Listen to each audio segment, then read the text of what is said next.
Good afternoon, Utah. Happy Tuesday. I hope that you're having a terrific Tuesday so far. The time is currently 12:14 on this Tuesday afternoon.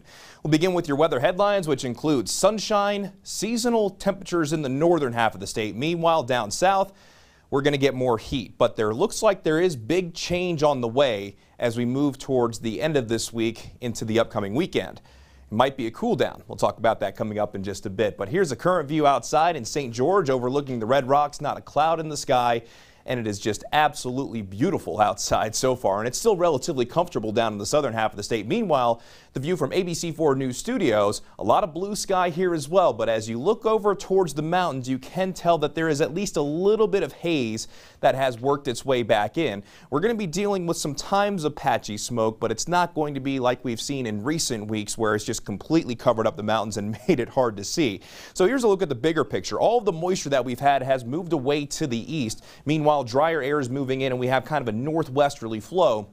So that's going to help keep our skies dry over the next few days as we get settled under an area of high pressure, but that's also going to open the door for some of that smoke to work its way back in. And you'll see here on the FUTURECAST smoke over the next day or two, we'll see more of that smoke working its way into the Beehive State, but those concentrations not expected to be too thick. That's mainly going to stay over towards Nevada, California, and into Idaho as well. So you're going to notice the smoke, and our air quality is not going to be the best in the northwestern corner of the state to the Wasatch Mountains.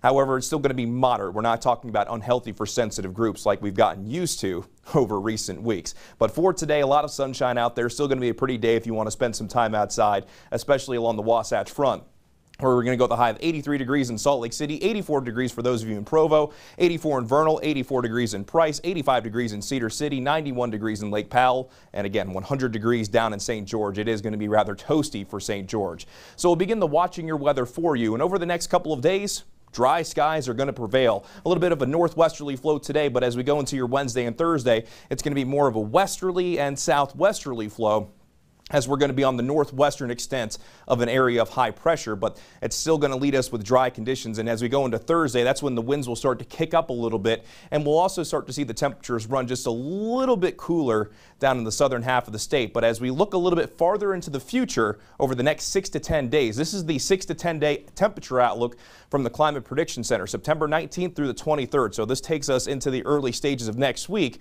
where the western half of the state, we could see temperatures below seasonal averages, and that could definitely make it feel like fall. And that's represented here on the 7-day forecast. We're in St. George today, the high of around 100 degrees. That carries over into tomorrow, but that temperature slowly going down for the end of the week as we keep mostly sunny skies. And then daytime highs might be in the upper 80s, lower 90s by the time we get into next Monday. Along the Wasatch Front, lower to middle 80s for today, upper 80s for our Wednesday. We'll be a little bit warmer as we make our way through the second half of the work week, still keeping a lot of sunshine in place and a little bit of patchy smoke. But look at Sunday and Monday. Daytime highs look like they're going to be going down to the 70s.